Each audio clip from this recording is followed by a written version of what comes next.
Maplecroft was established in, I think, 2001, headquartered in Bath. It's been part of Verisk since, for the past 8 years. And we have, over our existence, we've developed a range of more than 170 indices, capturing data and information on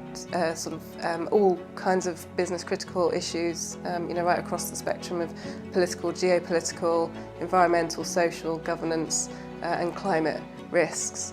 So we kind of work with our clients to kind of integrate this data into their business decision making and their processes, and help them to get a better understanding of where their ESG risks lie.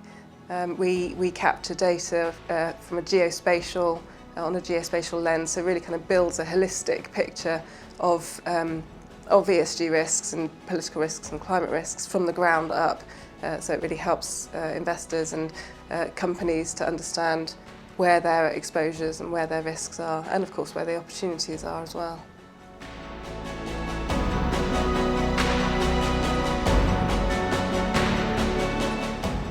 We launched our ESG ratings last year, kind of in a response to what many investors have felt were kind of the limitations of sovereign risk ratings methodologies that have been out there previously. There's always been sort of a lack of transparency, some black box methodology, and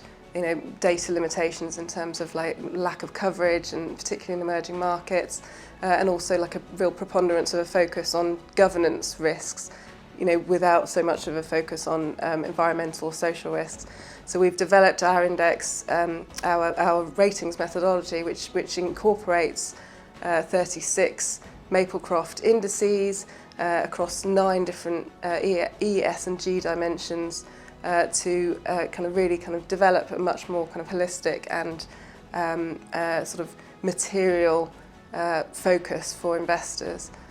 So we provide this data, and it's very comprehensive, and it actually enables investors to, it's very transparent, so investors can actually drill down into each of the issues to understand where the E, S and G developments are happening at a sovereign level, so across different countries, and it provides a real kind of a lens to compare ESG performance for sovereign issuers. And just kind of really giving that insight to investors on, where are these ESG, where is the momentum coming from, and there is also, an issue of materiality, like how does it drive market pricing, and where are the risks again and the opportunities for investors.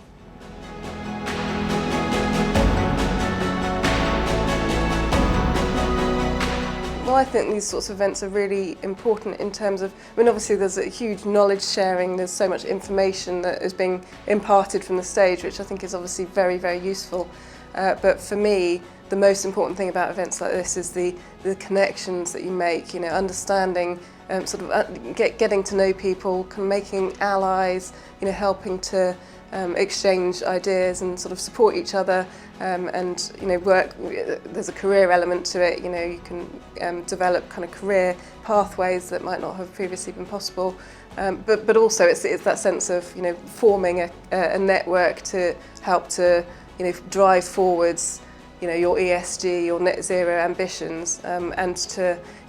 exchange best practice and help to understand where are the developments and what should you be aware of, and how can you improve the way that you operate, or the way that you analyse your risks, or whatever it is that you do, but just sort of making sure that you get the best. You're learning constantly from other people and from the kind of the leaders in the field.